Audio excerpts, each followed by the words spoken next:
Operations Command and some other entities. I know that that is how we do operations, and that has given us a lot of success.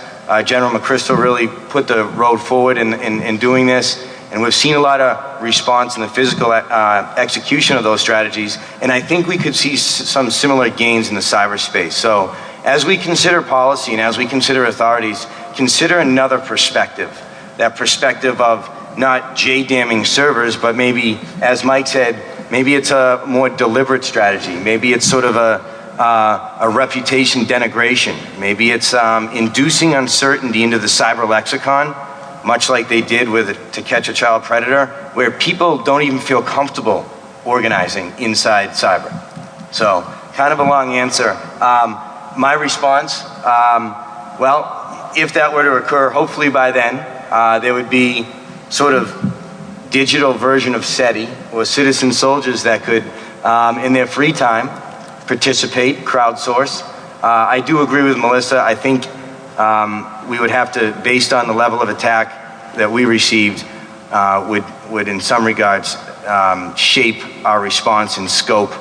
But I think a lot of things that need to be considered is the prevention of such attack. And I know we didn't talk about deterrence much, but I think a different perspective from our government would afford us major leverage on the deterrence side, so that people may think less of going after those castles and coming after our infrastructure.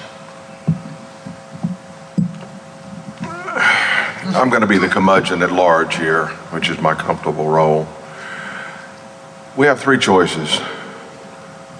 We can make things happen, we can watch things happen, and we can wonder what happened. So I'm going to issue a policy challenge to you. Let's don't get distracted by the 1,000 points of illumination, because they don't put much light onto the subject. Sometimes we overanalyze, and in the process of overanalyzing, we get wound around the axle and we don't make any progress. Let's make our systems more resilient and less likely, or less attractive to be exploited by an adversary. And one of the best ways to do that, and I'm inviting you to participate in a policy formulation. This is a live exercise. Get involved. The American public spends more money on astrology than the American government spends on basic R&D for cybersecurity. We need to change that. We need to change that. Because if we don't, reading a horoscope is not going to give you much of a future. Now, some of the paths you can go, write your members of Congress, send them emails, tell them you want more money spent on research and development for cybersecurity. Encourage small cap companies. Help create an environment where a small cap company, a small capitalized company, can develop cutting edge technology. The leading edge technology is not always developed in the large corporations. It's in someone's garage or backyard or basement. Help make a change in that particular area, and it will make a difference. Now, I say this for a couple of reasons. One, part of my areas of responsibility is research and innovation. And one of the individuals that I deal very closely with is Doug Maughan, who's in our S&T area in the Department of Homeland Security. And together, one of the individuals that we deal very closely with is Robert Rodriguez, the gentleman that is sitting to my right. He has been an ardent and very persuasive spokesperson all across the country to encourage research and development and to make it more attractive for U.S. money to be invested in U.S. companies to help change some of this tide. Now, I'm not saying this as, a bout of nationalism, because we're all interconnected with the internet. That's the beauty of it. It's a long logistics train. The technology may have been developed by the Western world, but it's being exploited by our adversaries. I'm going to give you a rough analogy, and it's a very rough analogy. The Romans built an infrastructure that consisted of the Appian Way, roads, and also aqueducts to bring water into their cities. As long as they protected those assets, either with their own individuals or with trusted second parties, their civilization remained. But when they let those logistic lines of communication deteriorate, it opened the pathway for the Franks, the Gauls, the Vandals, and the Hun. And these are not rock groups on a world tour. But they marched in, they exploited the technology that Rome developed to bring down Rome. We can't afford to have that happen in our lifetime. Don't think just of yourselves, but think of the legacy that you can leave your grandchildren. You want them to live in a better world than we currently live in. You can make a difference. Okay, Robert, back to the topic on if you're advising a policymaker, what would you advise them? What would you consider an act of war or not? We heard about a couple of great options in whether it's irregular operations or special operations. What's your perspective on it? First, I want to thank Rich for his most eloquent remarks. He's always a challenge to follow after. Thank you for your comments. Very kind of you. I want to touch on Melissa's point there, definition of war. It is very hard to define what war is when we really can't and don't understand the internet. If we truly understood the internet, we'd be able to protect it better. Recently, Admiral McConnell made some comments about what he believed was defined as war, cyber warfare. And Howard Schmidt had a different opinion. So there's opinions on what constitutes war. To me personally, it's society, it's societal impact, it's the level of disruption to our infrastructure, the economic impact, loss of life, very, very serious, obvious serious matters. And with the internet, it's non-kinetic, but then can be turned into kinetic type tragedies. So let's say that they were able to open the floodgates of a large dam and then loss of life occurs. Warfare, you always need to have deterrence, right? In the Cold War, we knew exactly where and who would launch a nuclear weapon. In cyber, we can't positively and accurately and timely identify where that attack may come from. Attribution is very, very difficult.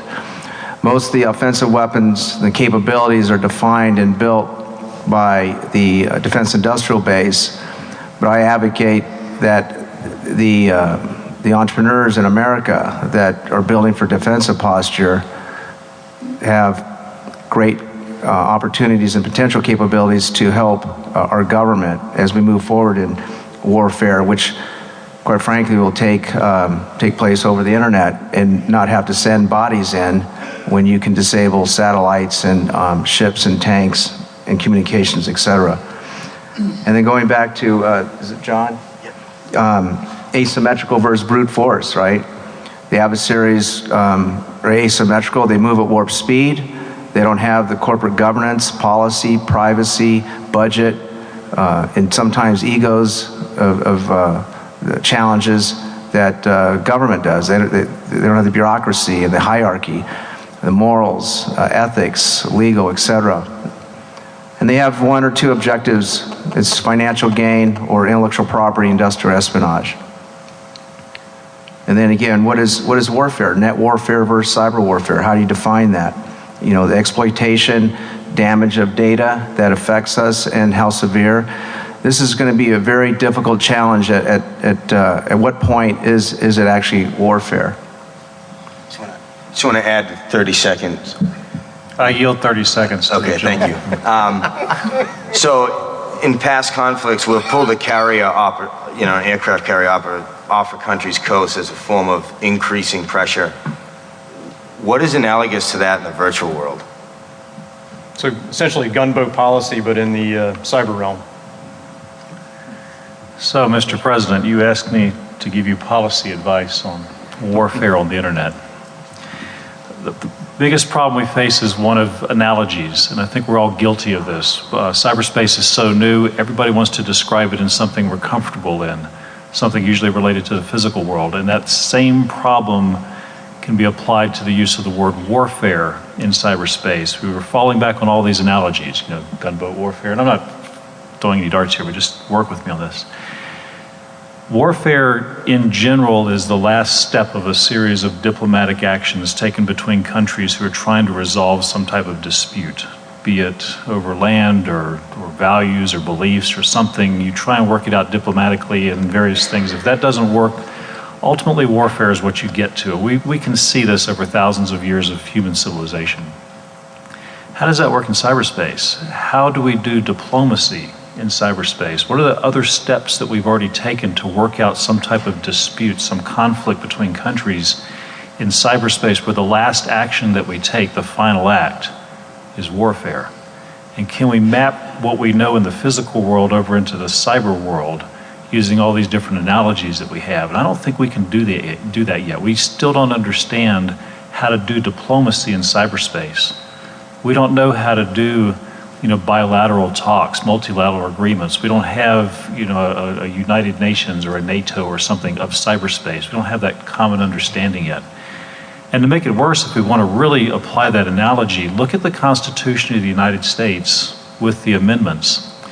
The Second Amendment allows each citizen the right, or provides the right, to keep and bear arms. How does that apply in cyberspace? If we start fighting, if we make cyberspace a place where we conduct war, well, what's the right of an individual citizen? Do you have a right now to fight in cyberspace? Can you keep and bear arms? Can you defend yourself as a citizen? And what are your responsibilities as the owner of private property in cyberspace? What if your private property is invaded by somebody else? Do you have the responsibility to close the doors, to put up protective measures to keep things from coming into your private property?